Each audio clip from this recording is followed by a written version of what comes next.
suis venue ici pour cultiver l'authentique. L'authentique? Qu'est-ce qu'ils vont manger, vos lapins? Voici ma réponse. Ils vont manger des allumettes? C'est des graines de pastèque? Alors, c'est de l'authentique? Authentique, évidemment.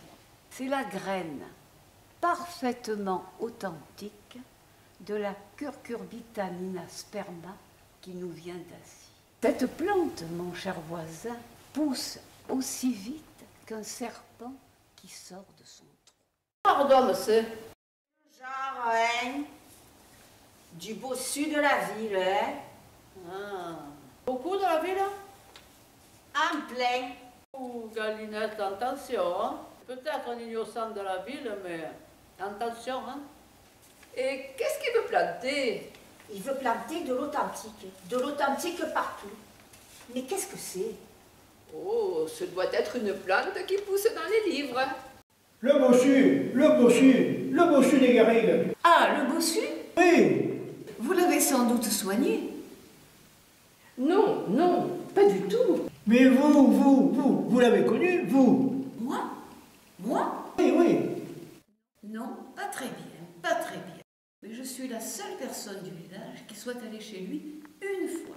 Ah, c'est une bien belle et bien étrange histoire. Si vous avez quelques minutes, je m'en vais vous la raconter. Philoxène, on joue au poids? Ah, faut pas rater ça. Alors on y va. Allez, ben on y va.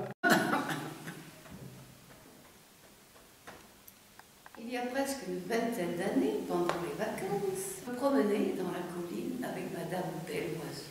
Poil au naseau. Madame Belle-Oiseau, agrégée de mathématiques, qui me donna tant de Poil au cœur. Lorsque nous rencontrâmes au détour d'un sentier, Poil au pied. une femme rousse y vêtue d'une robe bleue, ramassée en chantant du bois. Poil au doigt. Cette femme était devenue, à la suite de quelles aventures je l'ignore, chanteuse d'eau, d'où elle était tombée au café-concert, puis aux fêtes des villages. Et son destin l'avait conduite un soir sur les tréteaux rustiques de la fête patronale de Gémenos. Poil aux os. Elle y rencontra ce bossu, qui était sous-fifre chez le percepteur du pays. Et ce fut le coup de foudre. Or, ce bossu venait de perdre ses parents et il avait hérité d'une petite ferme. Elle la même où nous étions. Perdus dans leur rêve d'amour, ils n'en demandaient pas davantage. Ils ne voyaient jamais personne. Ils vivaient seuls au royaume, ivres du parfum des garrigues. Voilà la brigue.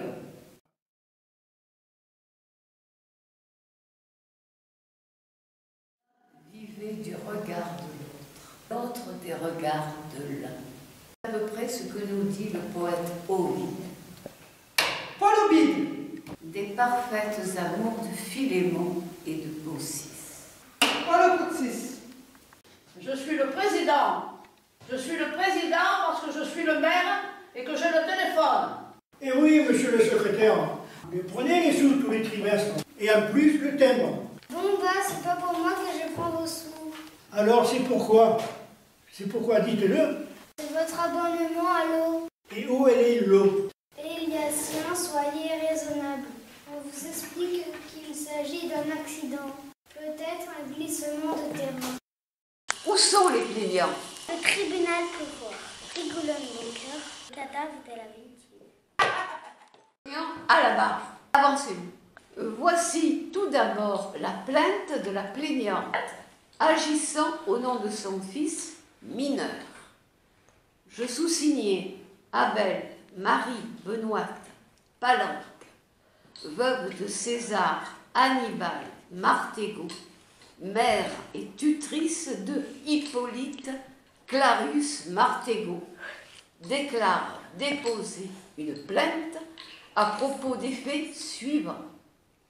Le 7 juillet à 10 h du matin, mon fils mineur ramassait du bois mort dans le vallon de Précatori. Comme il était baissé, essayant de casser une branche sur un arbre abattu par la foudre, il reçut un coup d'une si grande violence qu'il eut l'impression qu'une planche venait de lui tomber sur la tête, relevant la dite. On la quoi? La dite, la tête. Cette tournure m'a permis d'idée la répétition du mot. Ah, je vois. Parfait, parfait. Oui. Oui, la déposition est de madame, la rédaction est de moi. Oui, ça se voit. Relevant la dite, la victime de cette agression, avant d'être aveuglée par le sang qui se met à ruisseler au sommet de son crâne, eut le temps de voir s'enfuir la jeune fille, dans laquelle eût cru reconnaître une gardienne de chèvre ne répondant pas au nom de Manon. C'est pourtant bien son nom. C'est son nom, c'est son nom. Seulement, quand on l'appelle, elle ne répond pas, elle s'enfuit. La reconnaissez-vous? Est-ce que vous l'avez frappée? Oui, mais ça s'est pas du tout passé comme ça. Ah ah ah! Naturellement, l'accusé n'est jamais d'accord avec le plaignant. C'est ce qui fait l'intérêt de tous les procès. Quelle est votre version de l'affaire? Poil au blaire. Eh bien, j'ai gardé les chèvres au vallon du purgatoire qui est à moi. C'est mon père qui me l'a laissé. Tu l'avais vu ou tu ne l'avais pas vu? Oui, je l'avais vu à Aubagne, au certificat. Et depuis quelques fois, je l'avais rencontré dans la colline. Nous avions même joué ensemble. Vous aviez joué ensemble à quoi? À nous jeter des pierres et à nous jeter des grosses pommes de pain. Alors, vous l'avez vu qui venait vous voir? Et selon votre récit, vous l'avez pas vu? Il m'avait pas vu danser au bout d'un rocher. Tu m'avais pas vu. Même s'il l'aurait vu, qu'est-ce qu'il aurait fait de mal? J'en ai encore plein les mains du sang de mon enfant. Vous l'avez vu ou vous l'avez pas vu? Je l'avais pas bien vu, mais quand même un peu. Il était en haut du rocher. Il faisait des grimaces avec son derrière. Il faisait comment? Elle fait... Ça s'appelle la danse du ventre. Voilà ce qu'elle faisait sur la colline, au bout du rocher, devant un garçon de 17 ans qui était en bonne santé. Elle n'a jamais dit ça.